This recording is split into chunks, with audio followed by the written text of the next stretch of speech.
Hi, hello, வணக்கம் மக்களே. This video is sponsored by BuyMote. இந்த வெப்சைட்ல வீட்டுக்கு தேவையான groceries and வீட்டுக்கு தேவையான products எல்லாமே கிடைக்குது. டிஸ்கிரிப்ஷன்ல லிங்க் கொடுத்திருக்க சர்ச் பண்ணி பாருங்க. வாங்க வீடியோக்குள்ள போலாம். குலோப் ஜாமுன் எப்படி செய்யறதுன்னு பார்க்கலாங்க. ஃபர்ஸ்ட் வந்து சக்கரை பாவு காய்ச்சணும். அந்த சக்கரை பாவு எப்படி காய்ச்சணும் அப்படினா 2 டம்ளர் தண்ணிக்கு 1 டம்ளர் சக்கரை சேர்த்துக்கோங்க. அதை நல்லா கொதிக்க விடுங்க. கம்பி பதம் வரணுங்க. கையில் எடுத்து தொட்டு பார்த்தீங்கன்னா 2 கையிலையும் அதாவது 2 விரலில் தொட்டு நீங்கள் பிரிக்கும்போது அது வந்து கம்பி மாதிரி வரணுங்க. அதைத்தான் கம்பி பதம்னு சொல்லுவாங்க.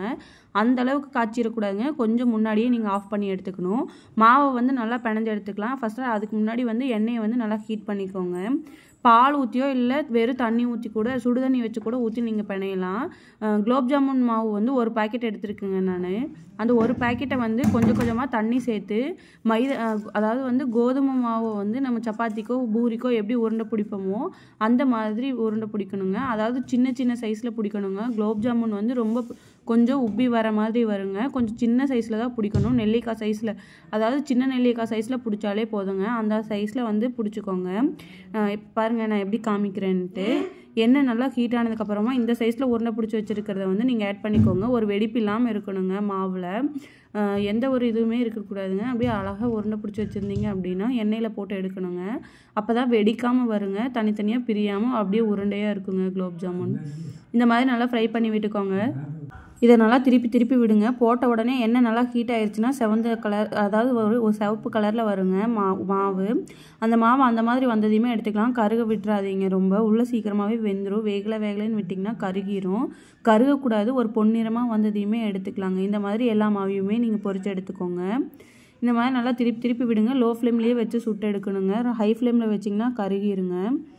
இந்த மாதிரி நல்லா ஃப்ரை பண்ணி விட்டுக்கிட்டே இருங்க மெதுவாக. அதாவது நான் ஒரு உருண்டை உங்களுக்கு காமிக்கணுங்கிறதுக்காக இந்த மாதிரி போட்டு எடுத்துருக்கேங்க. நீங்கள் இன்னும் நல்லா வந்து நிறையா உருண்டை சேர்த்து எடுத்துக்கலாம். நிறையா உருண்டை போடும்போது சீக்கிரமாக எடுத்துடணுங்க. இல்லைனா கருகிரும். இந்த மாதிரி சுற்றி விட்டிங்கன்னா எல்லா இடத்துலையுமே சீக்கிரமாக வெந்துடும்.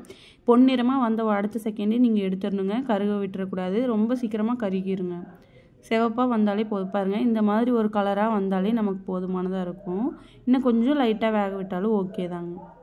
இந்த மாதிரி நல்லா ஃப்ரை பண்ணி விட்டுட்டு அதுக்கப்புறம் எடுத்து வந்து சக்கரை பாவுக்குள்ளே சேர்த்துக்கலாங்க.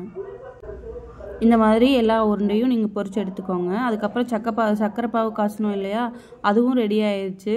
அதுக்கப்புறமா இங்கே பாருங்கள் இந்த மாதிரி நான் பொரிச்சு எடுத்துருக்கேன். எப்படி வெடிப்பு இல்லாமல் இருக்குன்னு பாருங்கள். நீங்கள் மாவு வந்து ப்ராப்பராக உருட்டலைன்னா இந்த மாதிரி தாங்க ஒரு சொத்தையாக இருக்கிற மாதிரி.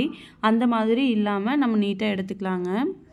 இதை வந்து சக்கரை பாவுக்குள்ளே ஆட் பண்ணிக்கலாம். 2-3 மணி நேரம் நல்லா ஊறட்டும். ஒரு நாள் ஃபுல்லாகவே ஊறினாலும் ரொம்ப டேஸ்ட்டாக இருக்குங்க. ஊறுற வரைக்கும் தான் சக்கரை பாவு உள்ளே இறங்க தான் டேஸ்ட் அதிகமாக இருக்கும். குலோப் ஜாமுன் வந்து ரெடி ஆயிருங்க. இந்த மாதிரி எல்லாத்தையும் உள்ளே சேர்த்துக்கோங்க. ஒரு பேக்கெட் மாவுக்கு ஒரு டம்ளர் சர்க்கரையும் 2 டம்ளர் தண்ணி ஊற்றி காய்ச்சினாலே சக்கரை பாவு அளவாக இருக்குங்க. இதை நல்லா ஊற வச்சு எடுத்துக்கலாங்க. ஊறுற வரைக்கும் வெயிட் பண்ணிக்கலாம். குலோப் ஜாமுன் ரெடி ஆயிடுச்சுங்க. ஒரு மூடி போட்டு மூடிக்கலாம். தேங்க்யூ. பாய். லைக் பண்ணிடுங்க, ஷேர் பண்ணுங்கள், சப்ஸ்கிரைப் பண்ணிடுங்க.